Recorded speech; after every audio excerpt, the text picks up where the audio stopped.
तो चलिए दोस्तों, आज की क्लास स्टार्ट करते हैं। आज के इस क्लास के अंतर्गत अपन क्वेश्चन नंबर 401 से आगे कंप्लीट करने वाले हैं। ठीक है, जिसने भी देख रखा होगा या जिसने अपनी पिछली क्लासेस देखी है उन सबको पता है कि मैंने क्वेश्चन नंबर 400 तक कंप्लीट करा दिया था।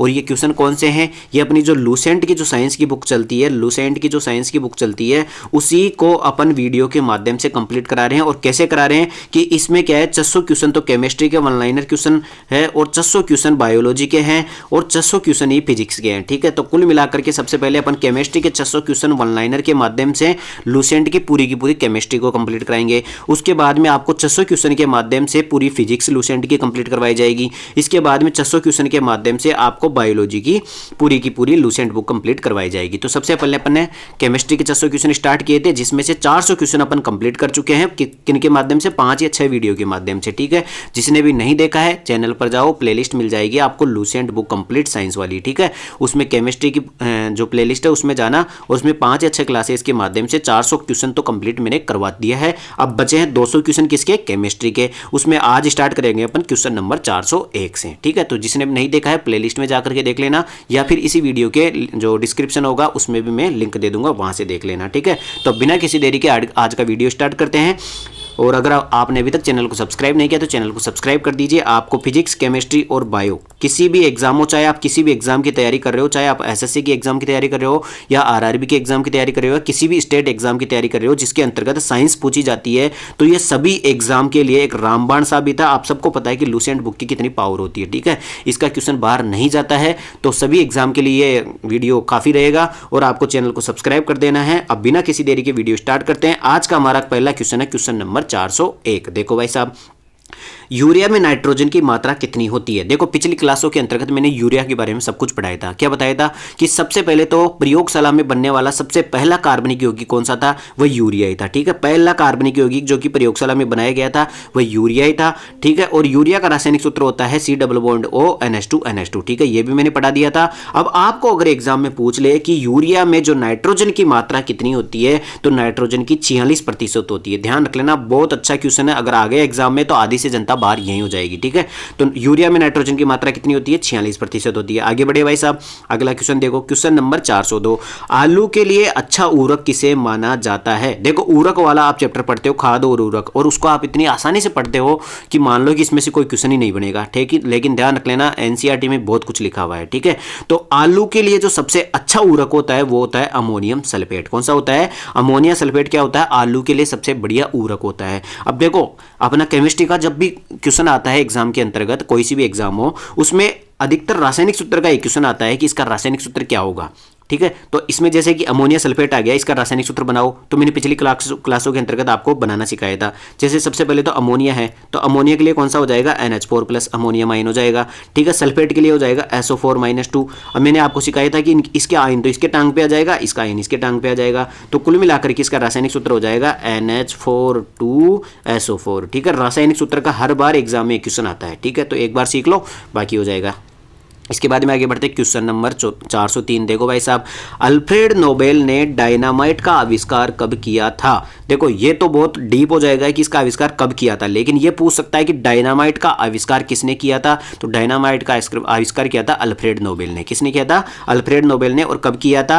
1, 8, 6, 7 यानी 1867 में किया था। आगे बढ़े, अगला क्वेश्चन देखो, क्वेश्चन नंबर 404। आधुनिक डायनामाइट में नाइट्रोग्लिसरीन की जगह क्या इस्तेमाल किया जाता है? तो देखो, डायनामाइट की खोज किसने की थी? अल्फ्रेड नोबेल ने की थी। कब की थी? 1867 में की थी। और जो आधुनिक वर्तमान में जो मॉडर्न डायनामाइट बनाया जाता है उसमें नाइट्रोग्लिसरीन की जगह क्या इस्तेमाल किया जाता है? यानी कि पहले जो डायनामाइट बनाया जाता था उसमें नाइट्रोग्लिसरीन डाला जाता था, लेकिन वर्तमान में नाइट्रोग्लिसरीन की जगह किसका इस्तेमाल किया जाता है? सोडियम नाइट्रेट का इस्तेमाल किया जाता है। अब सभी बताओ भाई, सोडियम नाइट्रेट का रासायनिक सूत्र क्या हो जाएगा? तो सोडियम का तो हो जाएगा Na+ और नाइट्रेट का हो जाएगा NO3-। तो सीधा सीधा इसका आवेश इसके मतलब कुल मिलाकर के NO3 हो जाएगा। ठीक है, तो सोडियम नाइट्रेट का रासायनिक सूत्र क्या हो जाएगा? NaNO3 हो जाएगा। आगे बढ़े भाई साहब, अगला क्वेश्चन देखो, क्वेश्चन नंबर 405।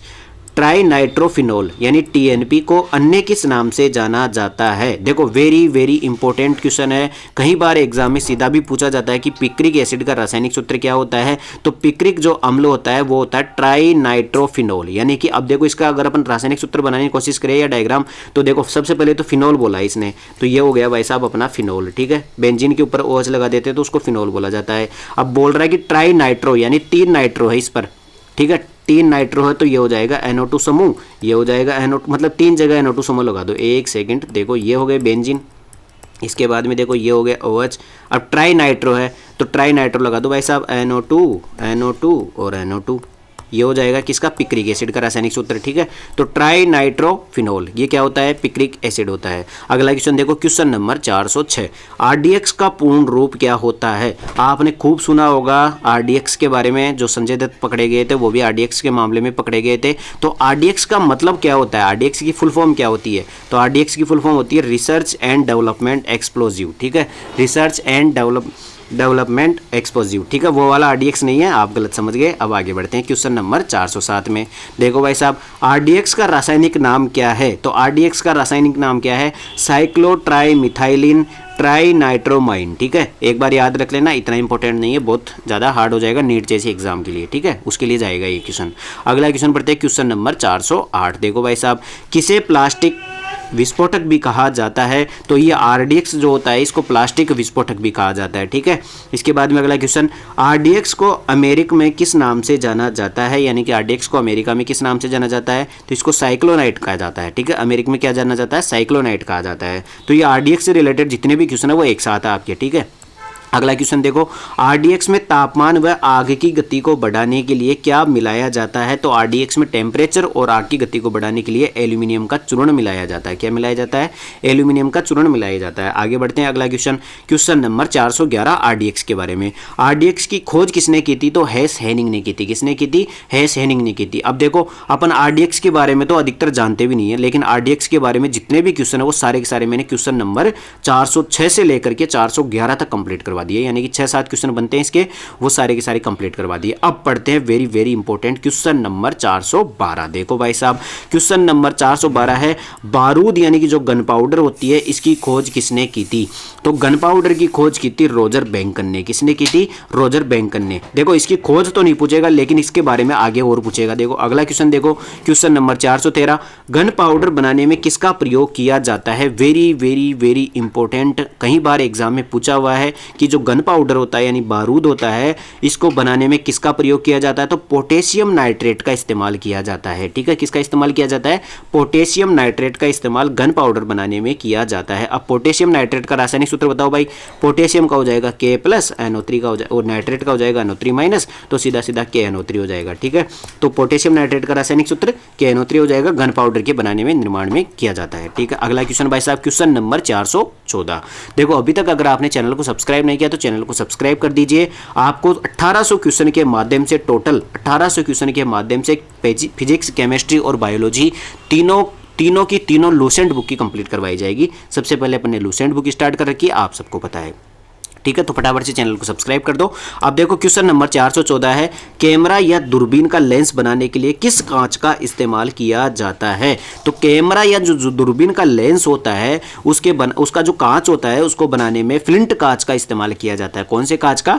फ्लिंट कांच का इस्तेमाल किया जाता है, ठीक है। अच्छा क्वेश्चन है, रोजमर्रा के जीवन में जो भी चीजें काम आती है उसका क्वेश्चन हमेशा दैनिक जो साइंस होती है, दैनिक विज्ञान होती है, दैनिक जीवन विज्ञान होती है, उसमें पूछे जाते हैं, ठीक है। अगला क्वेश्चन बढ़ते हैं, क्वेश्चन नंबर 415, ट्यूबलाइट बनाने में किस कांच का प्रयोग किया जाता है? आप सबने देखा होगा ट्यूबलाइट फोड़ते हुए कई बार करतब दिखाया जाता है। तो ट्यूबलाइट बनाने में जो कांच का इस्तेमाल किया जाता है वो सोडा कांच होता है। कौन सा कांच होता है? सोडा कांच होता है, ठीक है। तो सबसे पहले आपने पढ़ लिया कि फ्लिंट कांच का इस्तेमाल तो कैमरा या जो होते हैं उसका कांच बनाने में किया जाता है, और ट्यूबलाइट का कांच बनाने में सोडा कांच का इस्तेमाल किया जाता है। आगे बढ़े, अगला देखो भाई साहब, क्वेश्चन नंबर 416, सूक्ष्मदर्शी, टेलीस्कोप और प्रिज्म बनाने में किस कांच का प्रयोग किया जाता है? वेरी वेरी इंपॉर्टेंट, क्योंकि फिजिक्स में आपको प्रिज्म का काम तो बहुत ज़्यादा पड़ता है। तो प्रिज्म बनाने में या फिर टेलीस्कोप बनाने में या सूक्ष्मदर्शी बनाने में कौन से कांच का प्रयोग किया जाता है? तो प्रकाशीय कांच का प्रयोग किया जाता है। तो 3 प्रकार के कांच पढ़ लिए अपन ने, प्रकाशीय कांच पढ़ लिया, सोडा कांच पढ़ लिया और फ्लिंट कांच पढ़ लिया। तीनों के उपयोग समझ लिया आपने,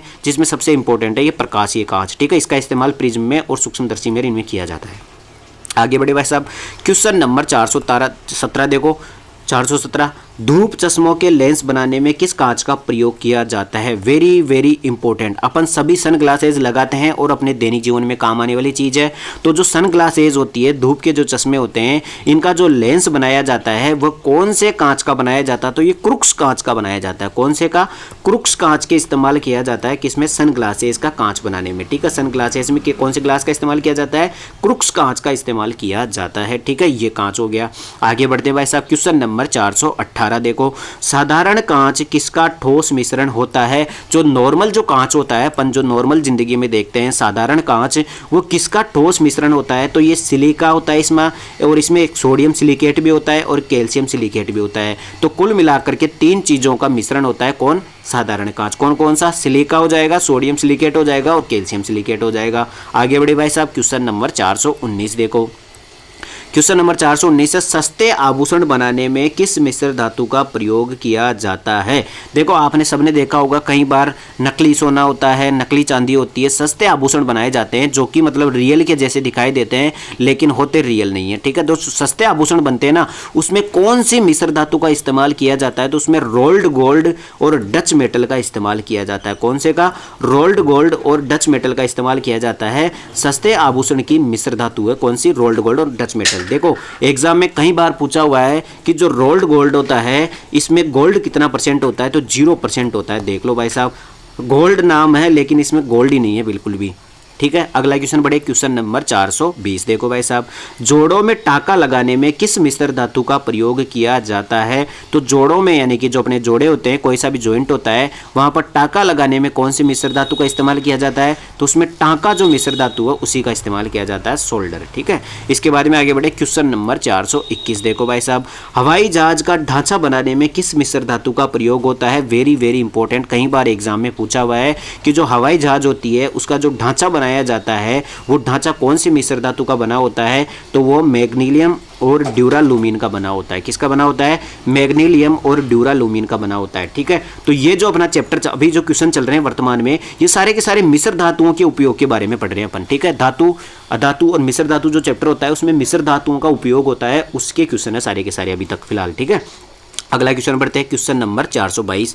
पारा के मिश्र धातु को क्या कहते हैं? तो पारा का जो मिश्र धातु होता है उसको अमलगम बोला जाता है। वेरी वेरी इंपॉर्टेंट, कई बार एग्जाम में पूछ चुका है कि अमलगम जो होता है वह कौन सी धातु का मिश्र धातु होती है? तो ये पारा की मिश्र धातु होती है, कौन सी? अमलगम। आगे बढ़े भाई साहब, क्वेश्चन नंबर 423 देखो।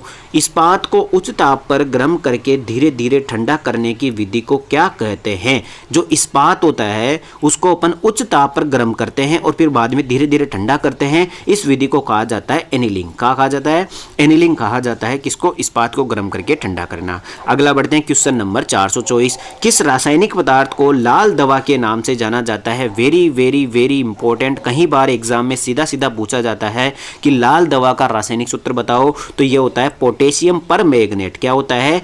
पोटेशियम परमैंगनेट K2Cr2O7 जो होता है इसका रासायनिक सूत्र होता है, इसको बोला जाता है लाल दवा, ठीक है। पोटेशियम परमैंगनेट को कहा जाता है लाल दवा, ठीक है। सॉरी ये गलत हो जाएगा, पोटेशियम परमैंगनेट कौन सा हो जाएगा? KMnO4 हो जाएगा। सॉरी मैंने थोड़ा सा गलत पढ़ लिया था, ठीक है। पोटेशियम परमैंगनेट हो जाएगा KMnO4। क्यों? क्योंकि जो पोटेशियम का रासायनिक सूत्र जो आयन होता है K+ होता है और MnO4 का क्या होता है? MnO4- होता है। तो इसका जो रासायनिक सूत्र बन जाएगा वो हो जाएगा KMnO4, ठीक है। कई बार एग्जाम में पूछा जाता है कि लाल दवा का रासायनिक सूत्र क्या होता है? तो KMnO4 होता है, पोटेशियम परमैंगनेट होता है। आगे बढ़े भाई साहब, क्वेश्चन नंबर 425 देखो। जल को कीटाणु रहित करने में किसका प्रयोग किया जाता है? तो ये जो पोटेशियम परमैंगनेट आपने अभी जस्ट पढ़ा था, इसका इस्तेमाल बहुत बार एग्जाम में पूछा जाता है। देखो ज्यादातर एग्जाम में से पूछा जाता है कि जल का शुद्धिकरण करने में किस किस का उपयोग किया जाता है या किसका उपयोग नहीं किया जाता है। तो उसमें ऑप्शन में होता है पोटेशियम परमैंगनेट, ठीक है। तो पोटेशियम परमैंगनेट का उपयोग किया जाता है जल का शुद्धिकरण करने में, जल में अगर कीटाणु है तो उनको मारने में, ठीक है। Very very important question. अगला क्वेश्चन है देखो, पोटेशियम परमैंगनेट का रासायनिक सूत्र बताइए। तो अपन अभी जस्ट मैंने बताया था कि KMnO4 इसका क्या होता है, रासायनिक सूत्र होता है। पोटेशियम +1 आयन हो जाएगा, MnO4 - आयन हो जाएगा। ठीक है, अच्छा क्वेश्चन है, ये एग्जाम में पूछ सकता है कि लाल दवा किसको कहा जाता है और पोटेशियम परमैंगनेट का रासायनिक सूत्र क्या होता है और इसका इस्तेमाल किस में किया जाता है। ठीक है, तो ये तीनों क्वेश्चन हो गए। अब अगला बढ़ते हैं क्वेश्चन नंबर 427। देखो, अगर अभी तक आपने चैनल को सब्सक्राइब नहीं किया तो चैनल को सब्सक्राइब कर दीजिए। ये चैनल आपके लिए बहुत ज़्यादा इंपॉर्टेंट होने वाला है। आपको इसी चैनल पर हर बुक को वन लाइनर क्वेश्चन के माध्यम से कंप्लीट करवाया जाएगा। ठीक है, तो अगला बढ़ते हैं क्वेश्चन नंबर 427। देखो भाई साहब, क्वेश्चन नंबर 427, भारी जल का रासायनिक सूत्र बताइए। आप सबको पता होगा, जो पढ़ते हैं उनको तो सबको पता है कि भारी जल का रासायनिक सूत्र होता है D2O। ठीक है, जिसमें D क्या होता है, अधिकतर एग्जाम में पूछा जाता है कि D2O में D क्या होता है, तो ये ड्यूटेरियम होता है। तो समझ गए, कुल मिलाकर के भारी जल में जो D2O होता है ड्यूटेरियम होता है। हाइड्रोजन के 3 समस्थानिक होते हैं, कौन कौन से होते हैं, हाइड्रोजन, प्रोटियम और ड्यूटेरियम। ठीक है, तो ड्यूटेरियम क्या हो जाएगा, हाइड्रोजन का समस्थानिक हो जाएगा। इसके बाद में आगे बढ़े अपन question number 428, helium, neon, argon, krypton, xenon, radon किस गैस के उदाहरण हैं। आप सभी जानते हो ये अक्रिय गैसों के उदाहरण हैं। ठीक है, अक्रिय गैसों को उत्कृष्ट गैस भी कहा जाता है, इन्हीं को नोबेल गैस भी कहा जाता है। सबसे बढ़िया जो आपको याद रखना है वो सबसे मस्त काम है, नोबेल जो गैस है वो याद रख लेना, क्योंकि वहाँ पर अंग्रेजी में भी इसको भी ऐसे लिख देता है, नोबेल गैस। ठीक है, तो आप इंग्लिश वाला याद रखोगे तो आपका हिंदी वाला अपने आप हो जाएगा। ठीक है, तो नोबेल गैस किसको कहा जाता है, ये जो जितने भी अपने 18वें वर्ग की गैसें होती है इन सबको नोबेल गैस कहा जाता है। अब आप मुझे कमेंट करके बताओगे कि विचित्र गैस या स्ट्रेंजर गैस किसको कहा जाता है। ठीक है, स्ट्रेंजर गैस किसको कहा जाता है, इन्हीं में से एक गैस है जिसको स्ट्रेंजर गैस कहा जाता है। पिछली क्लासों के अंतर्गत ये अपने क्वेश्चन आया था। ठीक है, स्ट्रेंजर गैस कौन सी गैस को कहा जाता है, आप मुझे फटाफट से कमेंट करके बताओगे। अगला क्वेश्चन बढ़े, अगला क्वेश्चन है क्वेश्चन नंबर 429, किस उत्कृष्ट गैस को छोड़कर अन्य सभी वायुमंडल में पाई जाती है।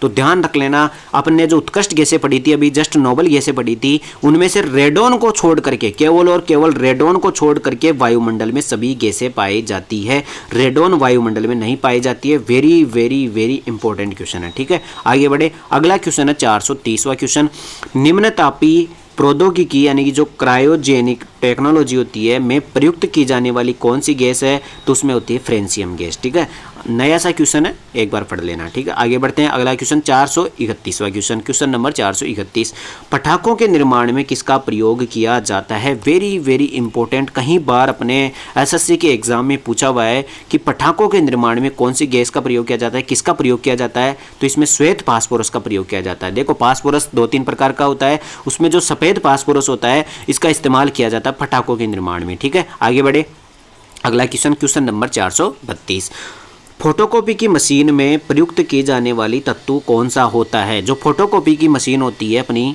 जेरोक्स निकालने वाली जो मशीन होती है, उसमें कौन से तत्व का इस्तेमाल किया जाता है, तो उसमें सेलेनियम तत्व का इस्तेमाल किया जाता है। किसका किया जाता है, सेलेनियम तत्व का इस्तेमाल किया जाता है फोटोकॉपी की मशीन में। आगे बढ़ते हैं, क्वेश्चन नंबर 433, सड़ी मछली की तरह दुर्गंध वाला गैस कौन सा है। तो यानी कि कुल मिलाकर के आपको देखो, सबको पता होगा कि जो H2S गैस होती है इसमें सड़े हुए अंडे की जैसी बदबू आती है। ठीक है, तो वैसे कई बार एग्जाम में पूछा हुआ है कि सड़े हुए अंडे जैसी गंध किस कौन सी गैस में आती है, तो इसमें आती है। उसी प्रकार आपको याद रख लेना है कि मछली, सड़ी हुई मछली की तरह गंध कौन सी गैस में आती है, तो वो ओजोन गैस में आती है। जो ओजोन गैस होती है इसमें सड़ी हुई मछली की जैसी गंध आती है। ठीक है, सड़ी हुई मछली की जैसी गंध किस में आती है, ओजोन गैस में आती है। Very very important question.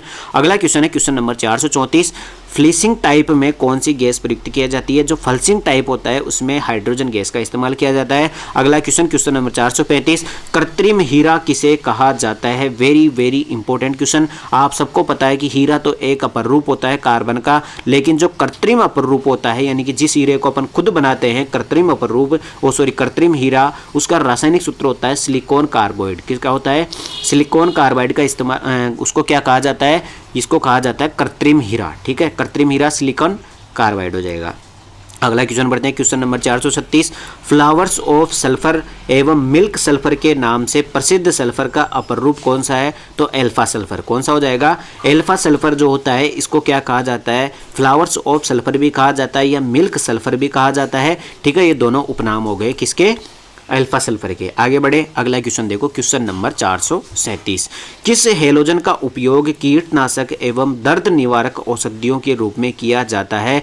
Very very important, कई बार एग्जाम में पूछा हुआ है कि कौन सी हेलोजन ऐसी है जिसका उपयोग दर्द निवारक के रूप में किया जाता है या कीटनाशक के रूप में किया जाता है, वो हो जाएगी आयोडीन। ठीक है, आयोडीन के बारे में 2-3 क्वेश्चन और है जो स्पेशल एग्जाम में पूछे जाते हैं, जैसे कि ये एकमात्र ऐसी धातु है जो कि चमकदार होती है, ठीक है, और विद्युत की सुचालक भी होती है। ठीक है, ये भी कई बार एग्जाम में पूछा हुआ है। और आयोडीन का इस्तेमाल कीटनाशक और दर्द निवारक में भी किया जाता है। ठीक है, आगे बढ़े, अगला क्वेश्चन है क्वेश्चन नंबर 438। वनस्पति तेल से वनस्पति घी बनाने में किस गैस का प्रयोग किया जाता है? आप सभी जानते हो कि हाइड्रोजन गैस का इस्तेमाल किया जाता है। जो वनस्पति तेल होता है उसमें हाइड्रोजन गैस की क्रिया करवाई जाती है तो उससे वनस्पति घी बन जाता है। ठीक है, ये कई बार एग्जाम में पूछा हुआ क्वेश्चन है। आगे बढ़ते हैं, क्वेश्चन नंबर 439। माचिस का ज्वलनशील भाग किस रसायन का बना होता है? बहुत अच्छा क्वेश्चन है, कई बार एग्जाम में पूछा हुआ है कि जो माचिस की तिल्ली होती है उसमें जो आगे वाला भाग होता है वो किस चीज़ का बना होता है, किस रासायनिक पदार्थ का बना होता है? तो ये लाल फास्फोरस का बना होता है। वेरी वेरी इंपॉर्टेंट, कई बार एग्जाम में पूछा हुआ है कि ये लाल फास्फोरस का बना होता है। आपको सफ़ेद फास्फोरस का उपयोग तो मैंने बता ही दिया कि सफ़ेद फास्फोरस का उपयोग पटाखे बनाने में किया जाता है और लाल फास्फोरस का उपयोग किया जाता है माचिस की जो तिल्ली का आगे वाला भाग होता है वो होता है लाल फास्फोरस का बना हुआ। ठीक है, अगला क्वेश्चन बढ़ते हैं, क्वेश्चन नंबर 440। गैसोहोल किन पदार्थों का मिश्रण होता है? गैसोहोल किन पदार्थों का मिश्रण होता है? देखो नाम से पता चल रहा है, गैसोहोल यानी कि एथिल एल्कोहल और पेट्रोल, इन दोनों का मिश्रण, यानी कि कुल मिलाकर के पेट्रोल में अगर दारू मिला दी जाए तो उसको गैसोहोल कहा जाता है। क्या कहा जाता है? गैसोहोल कहा जाता है। अगला क्वेश्चन पढ़े भाई साहब, क्वेश्चन नंबर 441। टांका किसका मिश्रण होता है? टांका अभी जस्ट अपन ने देखा था, टांका एक मिश्र धातु होती है जिसका इस्तेमाल जो जोड़ों होते हैं, अपने जोड़ों का जो टांका लगाया जाता है उसमें कौन से मिश्र धातु का टांका लगाया जाता है? टांका मिश्र धातु का लगाया जाता है, नाम ही टांका है इसका। ठीक है, तो टांका जो मिश्र धातु होती है ये किस किस का मिश्रण होती है? ये होती है सीसा और टिन का। किसका मिश्रण होती है? सीसा और टिन का मिश्रण होती है। टिन को क्या बोला जाता है? एसएन, और सीसा क्या हो जाता है? लेड हो जाता है, पीबी हो जाता है। ठीक है, इन दोनों का मिश्रण होती है टांका, कई बार एग्जाम में पूछा हुआ क्वेश्चन है। अगला क्वेश्चन है question number 442। Very very important question, कई बार एग्जाम में, अभी जस्ट जो राजस्थान की एग्जाम भी होती है स्टेनोग्राफर आरएसएसबी बोर्ड के द्वारा, उसमें भी ये क्वेश्चन जस्ट 2 बार पूछ लिया, एक ही पेपर में 2 बार क्वेश्चन आ गया कि गैल्वेनीकृत लोहे पर किस पदार्थ का लेप लगाया जाता है? तो गैल्वेनीकरण की जो प्रक्रिया होती है उसमें जिंक का लेप लगाया जाता है। किसका लगाया जाता है? जेडन का लेप लगाया जाता है, उसको गैल्वेनीकरण कहा जाता है। एग्जाम में क्वेश्चन ऐसे पूछा था कि लोहे को संक्षारण से बचाने के लिए किसका किया जाता है, कौन सी प्रक्रिया की जाती है? तो गैल्वेनीकरण की प्रक्रिया की जाती है और इसमें किसका लेप लगाया जाता है? जिंक का लेप लगाया जाता है। आगे बढ़े भाई साहब, क्वेश्चन नंबर 443। देखो अभी तक अगर आपने चैनल को सब्सक्राइब नहीं किया तो क्वेश्चन सबसे पहले चैनल को सब्सक्राइब कर लीजिए, आपको सारे के सारे क्वेश्चन अपने चैनल पर मिल जाएंगे। पिछले 400 क्वेश्चन का वीडियो नहीं देखा हो तो उनका देख लेना, 5-6 वीडियो है और आगे के क्वेश्चन मैं अभी जस्ट करा रहा हूँ। तो क्वेश्चन नंबर 443 पढ़ते हैं, उससे पहले आपको चैनल को सब्सक्राइब कर लेना है। ठीक है, क्वेश्चन नंबर 443 है, पीतल किन धातुओं का मिश्रण होता है? तो आपको ध्यान रख लेना, ये बहुत ज्यादा एग्जाम में पूछा जाता है, तो इसकी एक ट्रिक भी बना रखी है कि पिताजी याद रख लेना। क्या रख लेना? पिताजी याद रख लेना। पी से हो जाएगा पीतल, ता से हो जाएगा तांबा और जी से हो जाएगा जिंक। तो पीतल किसकी मिश्र धातु होती है? तांबा और जिंक की होती है। किसकी होती है? तांबा और जिंक का मिश्रण क्या होती है? पीतल होती है। आगे बढ़े भाई साहब, क्वेश्चन नंबर 444। देखो ये क्वेश्चन बहुत ज्यादा इंपॉर्टेंट है, ये वाले भाई कौन सी मिश्र धातु किस किस का मिश्रण होती है? हर बार केमिस्ट्री का एक क्वेश्चन इसका आता है जनरल साइंस के अंतर्गत। ठीक है, अब अगला आता है कांसा, जो ब्रॉन्ज मेडल होता है अपना, कांसा किन धातुओं का मिश्रण होता है? तो ये तांबा और टिन का मिश्रण होता है कांसा। ध्यान रख लेना, वेरी वेरी इंपॉर्टेंट है।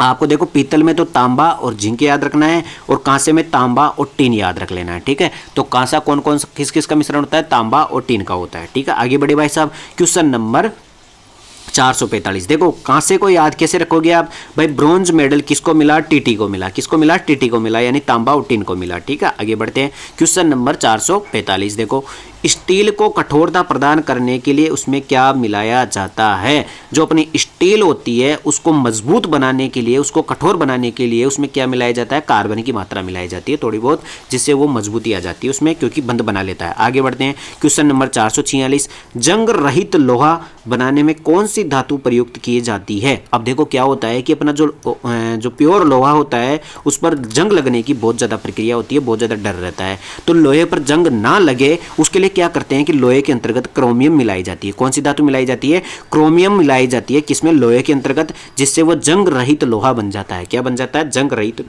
लोहा बन जाता है। तो आपको एग्जाम में ऐसे पूछ सकता है कि जंग रहित लोहा किस किस का मिश्रण होता है? तो ये आयरन यानी कि जो लोहा होता है ओरिजिनल वो, और क्रोमियम, इन दोनों का मिश्रण होता है। ठीक है, आगे बढ़े, अगला क्वेश्चन देखो, क्वेश्चन नंबर 447। हवाई जहाज तथा रेल के डिब्बों में पुर्जों के रूप में किस धातु से निर्मित मिश्र धातु का प्रयोग किया जाता है? Very very very important. अभी देखो अपन ने पढ़ा था कि हवाई जहाज का जो ढांचा होता है वो उसको बनाने में किसका प्रयोग किया जाता है? उसी प्रकार हवाई जहाज और रेल के जो डिब्बे होते हैं उनमें जो पुर्जे होते हैं ना, कुल मिलाकर के हवाई जहाज के जो पुर्जे होते हैं उनके निर्माण में एक मिश्र धातु का प्रयोग किया जाता है। वो मिश्र धातु होती है एल्यूमिनियम की मिश्र धातु। ठीक है, तो एल्यूमिनियम की जो मिश्र धातु होती है उसका इस्तेमाल किया जाता है हवाई जहाज के पुर्जे बनाने में। आगे बढ़े भाई साहब, क्वेश्चन नंबर 448। सिलिकॉन और ऑक्सीजन का संयुक्त रूप क्या कहलाता है? तो सिलिकॉन और ऑक्सीजन का संयुक्त रूप होता है सिलिकॉन डाइऑक्साइड। ठीक है, इसी को सिलिका कहा जाता है। इसी को क्या कहा जाता है? सिलिका भी कहा जाता है, सिलिकॉन डाइऑक्साइड को। आगे बढ़े भाई साहब, इसका रासायनिक सूत्र आपको पूछ सकता है। अगला क्वेश्चन है क्वेश्चन नंबर 449। देखो भाई साहब, जल और चौक के मिश्रण को किस विधि के द्वारा पृथक किया जाता है? Very very very important question. जल और चौक के मिश्रण को, जैसे आप जल के अंतर्गत पानी के अंतर्गत चौक मिलाओगे, चौक नीचे जाकर के बैठ जाएगा, तो इसको आप अवसादन विधि के माध्यम से आराम से अलग कर सकते हो। कुल मिलाकर के छान करके भी अलग कर सकते हो, सीधी सी बात है। अवसादन विधि के द्वारा जल और चौक के मिश्रण को अलग किया जा सकता है। अगला क्वेश्चन है क्वेश्चन नंबर 450। देखो भाई साहब, क्वेश्चन नंबर 450 है, फाइबर ग्लास को विद्युत रोधी बनाने के लिए उसमें कौन सी उपधातु प्रयुक्त की जाती है? जो फाइबर ग्लास होता है इसमें करंट ना लगे इसके लिए इसमें एक उपधातु मिलाई जाती है, वो होती है बोरोन होती है। क्या होती है? बोरोन का इस्तेमाल किसमें किया जाता है? जो फाइबर ग्लास होता है उसमें करंट ना लगे इसके लिए उसमें एक उपधातु मिलाई जाती है, उसको बोला जाता है बोरोन उपधातु। कौन सी जाती है? बोरोन उपधातु का इस्तेमाल किया जाता है फाइबर ग्लास के निर्माण में। ठीक है, अब आगे बढ़ते हैं क्वेश्चन नंबर 451। अब देखो अपन ने अभी तक क्वेश्चन नंबर 450 तक कंप्लीट कर चुके हैं। इस वीडियो के अंतर्गत मैंने 50 क्वेश्चन कंप्लीट करवाए हैं, उसके साथ में एक एक दो क्वेश्चन आपको ऐसे भी बताएं जो कि एग्जाम में उससे रिलेटेड पूछा हुआ क्वेश्चन है। ठीक है, तो अब आप मुझे कमेंट करके बताओ कि मुझे रोजाना ऐसे 50 क्वेश्चन का वीडियो बनाना चाहिए या फिर इससे बड़ा। देखो अगर मैं 100 क्वेश्चन का वीडियो बनाऊंगा ना, तो देखो अभी जो 50 क्वेश्चन में अपने को टाइम लगा है लगभग 26 मिनट का टाइम लगा है। ठीक है, कुल मिलाकर के आधे घंटे में अपने 50 क्वेश्चन हो रहे हैं। तो आप बताओ तो मैं 100 क्वेश्चन का वीडियो बनाऊं ताकि आपके एक साथ बड़ा वीडियो हो जाएगा। लेकिन दिक्कत क्या रहती है, कहीं बच्चे पूरा वीडियो नहीं देखते हैं, बीच में स्किप करके चले जाते हैं या स्किप कर करके देखते हैं। तो फिर ऐसे बच्चे मतलब क्या होता है कि उनका ना तो कंटेंट पूरा हो पाता है और वो फिर इधर उधर भटकते रहते हैं, ये क्वेश्चन भी छोड़ देंगे। तो आपको क्या करना है, भले आप 2x की स्पीड में देख लो लेकिन वीडियो पूरा देखा करो, जिससे आपका कंटेंट पूरा का पूरा मिलेगा, आपको स्किप नहीं करना पड़ेगा। ठीक है, तो आप मुझे कमेंट करके बताओ कि अपनी क्लासेस इतनी लेंथ की सही है फिर 1 घंटे की लगाऊं। बताओ, आप जैसा कहोगे वैसे लगा दूंगा। और अगर वीडियो पसंद आ रहा है, कंटेंट पसंद आ रहा है तो वीडियो को लाइक कर देना। और चैनल को अभी तक अगर आपने सब्सक्राइब नहीं किया तो चैनल को सब्सक्राइब कर दो।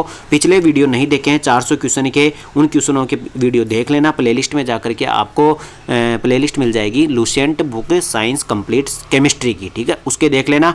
और अगर आपने ऐसे नहीं मिले तो आपको मैं इस वीडियो के डिस्क्रिप्शन में भी उनके लिंक दे दूंगा, वहां से आप डायरेक्ट देख सकते हो। ठीक है, तो अब तक अपन ने 400 क्वेश्चन कंप्लीट कर चुके हैं। अब 400 क्वेश्चन के बाद में क्वेश्चन नंबर 451 से अगले वीडियो के अंतर्गत कराऊंगा। तो आपको क्या करना है, कमेंट करके मुझे बता दो, डायरेक्ट 100 क्वेश्चन कंप्लीट कराऊं या उससे ज़्यादा कराऊं। ठीक है, या फिर 50 क्वेश्चन। ठीक है, तो कमेंट करके आप बताओ। और वीडियो पसंद आए तो वीडियो को लाइक कर देना। अगर पिछले वीडियो नहीं देखा तो पिछले वीडियो देख लेना, चैनल को सब्सक्राइब कर दो। बाकी मिलते हैं अगले वीडियो के अंतर्गत। इस वीडियो के अंतर्गत इतना ही, धन्यवाद।